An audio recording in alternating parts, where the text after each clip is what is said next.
What's up guys, it's DarkArmedDuelist and today I'm going to be doing an Umi Kairyu-Shin deck profile. So I'm really excited to do this for you guys because this deck is one of my favorite decks to play, especially now that we have the Armored XZ cards that takes Umi Kairyu-Shin to a whole new level. So without further ado, don't forget to like, comment, subscribe, hit the bell there so you can become part of the notification squad, and definitely check out the Patreon down in the description below for all those awesome rewards. Like getting your name description for every single video, getting assigned cards in the mail, and even getting to request a deck profile every single month you're a patron.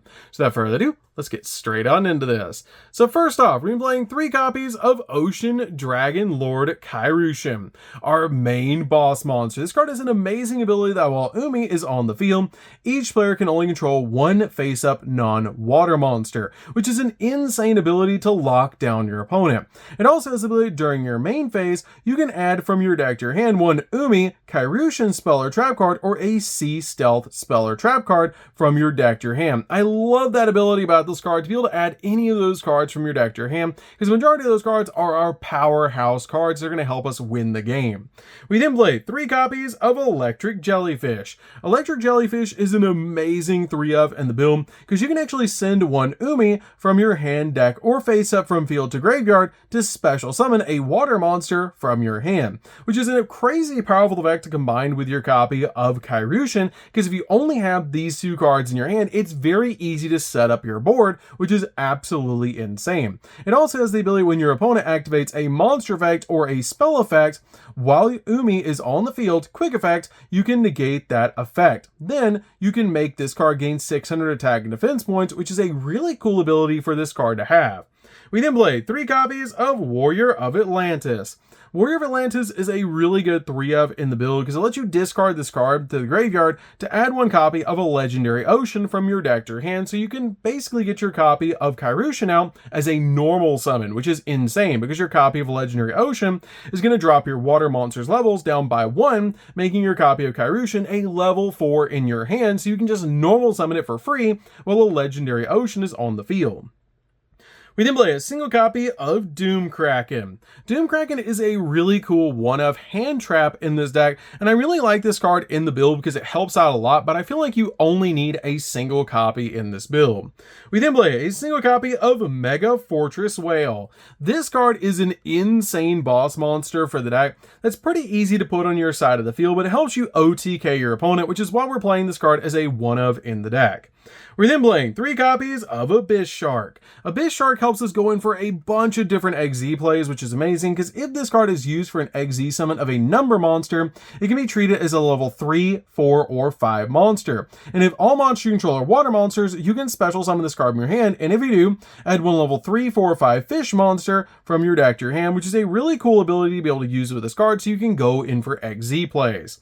We then play a single copy of Crystal Shark. Crystal Shark is a great 1 of the deck to combine with your copy of Abyss Shark so you can go in for XZ plays because it shares a similar effect to your copy of your Abyss Shark. And if this card is going to be used for an XZ summon of a number monster, it can be treated as level 3, 4, or 5. Also, this card is a really cool ability. If this card's in your hand or grave, you can actually target a water monster on the field and special summon this card, but banish it when it leaves the field, and if you do, half that monster's attack points, which helps you just go in for XZ plays to be able to put this card on the field. We then play a single copy of Dream Shark. This card is just a great extender in the deck. It's basically the Cyber Dragon of the deck, that if you control no monsters or all monster you control are water, you can actually special summon this card from your hand, making this card a great 1-of in the deck. We then play a single copy of Gamma Seal because this card is actually searchable off of Ice Barrier, which is why we play this card as a 1-of in the deck, to always have an out to really powerful or unaffected by everything monsters, making this card a really good 1-of in the build. So that's it for the monsters, guys. Let's get into the spells.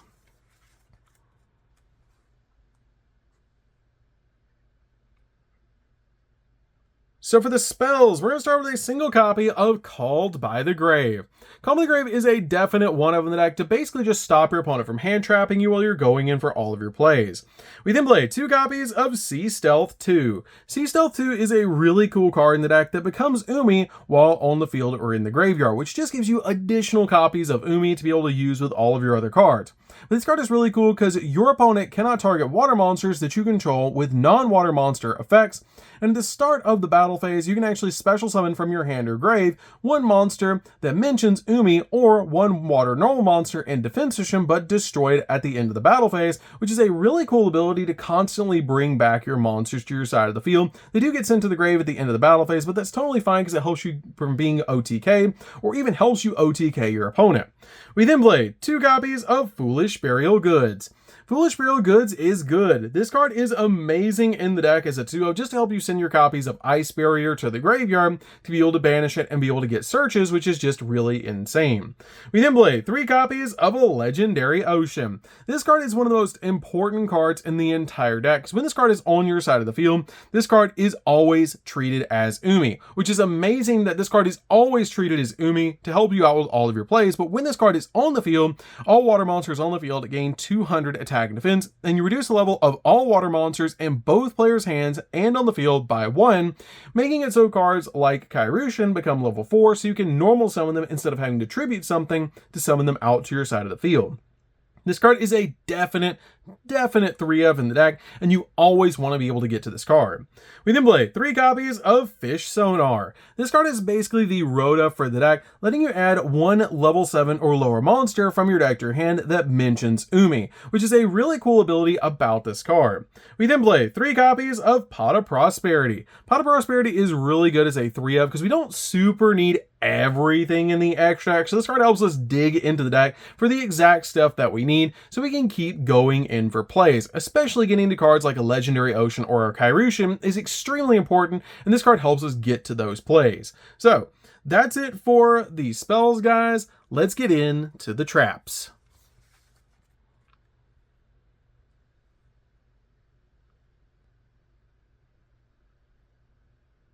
So for the traps, guys, we're going to be playing a single copy of Full Armored Izzy.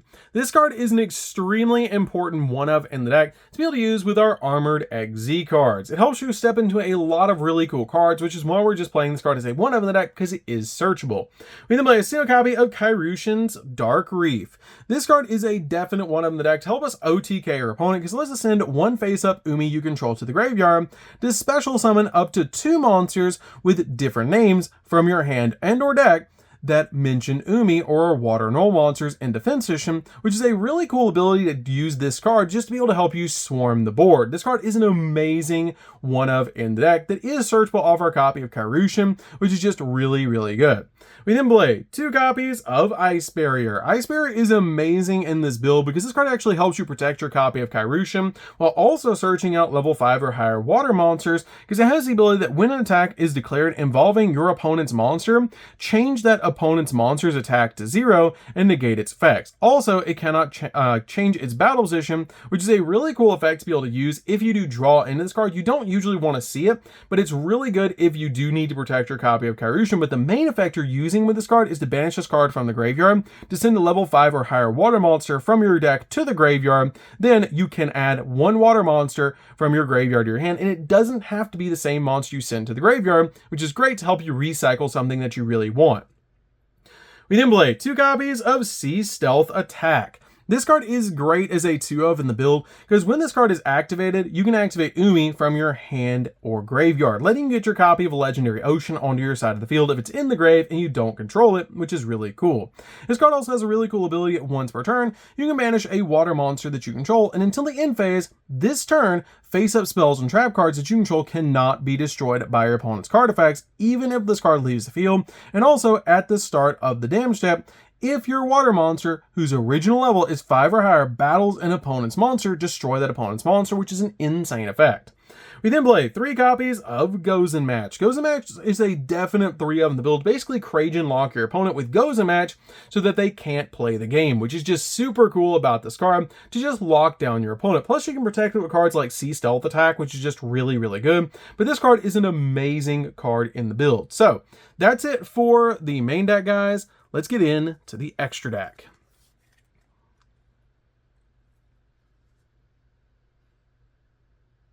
So for the extra deck, guys, we're going to start with a single copy of Full Armored Dark Knight Lancer. This card is a really cool card that's super easy to summon to your side of the field, that once per turn, you can also XZ summon this card by using a rank 5 or 6 XZ monster you control, making it really easy to be able to make this card. It also has the ability to gain 300 attack for each material and equip card it has.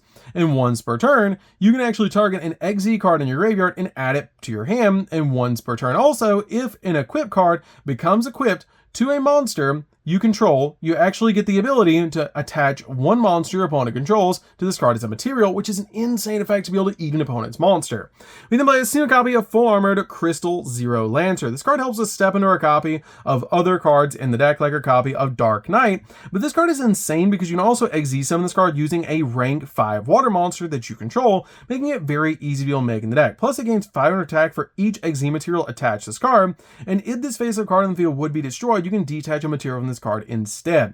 And once per turn, detach a material from this card, and all face-up monsters that your opponent currently controls have their effects negated until the end of the turn, making this card a definite one-of in the build. We then play a single copy of Fortress. Fortress helps out a lot in this build because it has the ability once per turn, you can XZ summon this card by using a rank 3 or 4 XZ monster, meaning you can use something like a copy of Bahamut Shark to make this card, which is really insane. But it cannot be used as material for an XZ summon while it has materials. And once per turn, you can detach up to 2 materials from this card to add an Armored XZ card with a different name from your deck to your hand, equal to the number of detached materials, which is a really good effect to search our trap card from the deck. And if a monster equipped with this card battles, any battle damage inflicted to your opponent is doubled, which is insane. We then play a single copy of Nash Knight. This card is in the deck so we can basically eat our opponent's cards and step into C101. We then play a single copy of 101. 101 is amazing in the build as a one-of to help us step into our copy of C101 using Nash Knight's ability. We then play a single copy of CXZ Nash Knight. This card helps us step into our copy of C101, and it's just an amazing one-of in the build that you can make on top of your copy of Nash Knight, which is just really, really cool. We then play a single copy of C101. How we summon out this card is actually going to be the copy of CXZ Nash Knight, and this card is amazing in the build as a boss monster. Plus you get to play both versions of C101, the Dark Knight version and the copy of Silent Honor Dark, which is just so cool. So definitely give us a like for that. It's really amazing.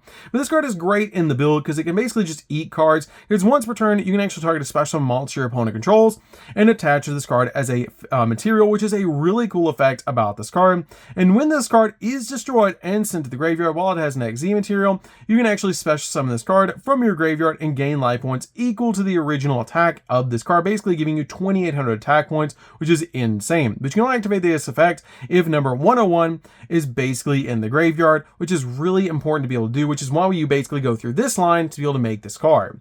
We then play a single copy of Bahamut Shark. Bahamut Shark is great in the deck to help us make Totally Awesome, and you can use this card to make your copy of Fortress, which is insane. We then play a single copy of number 4. This card is amazing in the deck. Krajan Lock with your Gozen match is just really cool because all face-up monsters on the field become water, and once per turn during the main phase, quick effect, you can destroy one water monster your opponent controls, and if you do, inflict damage to your opponent equal half the attack that monster had on the field, which is insane to be able to do to help you just board wipe your opponent essentially, because they're only going to have one monster on the field anyways if you have Gozen match, which is just really, really cool. This card is amazing to be able to use with Gozen match just to basically lock down your opponent. I love that combo in the deck. We then play a single copy of Stealth Krajan Spawn. This card works really well with their copy of number 4. I feel like you only need one copy of it though. You could play 2, but I feel like 1 is all you really need to be able to roll between these 2 cards. We then play a single copy of Abyss Dweller to lock down graveyards, and since we're pretty much playing all water, our monsters are going to gain 500 attack points, which is insane. We then play a single copy of number 47, Nightmare Shark. This is so we can go in for game because it can attack directly.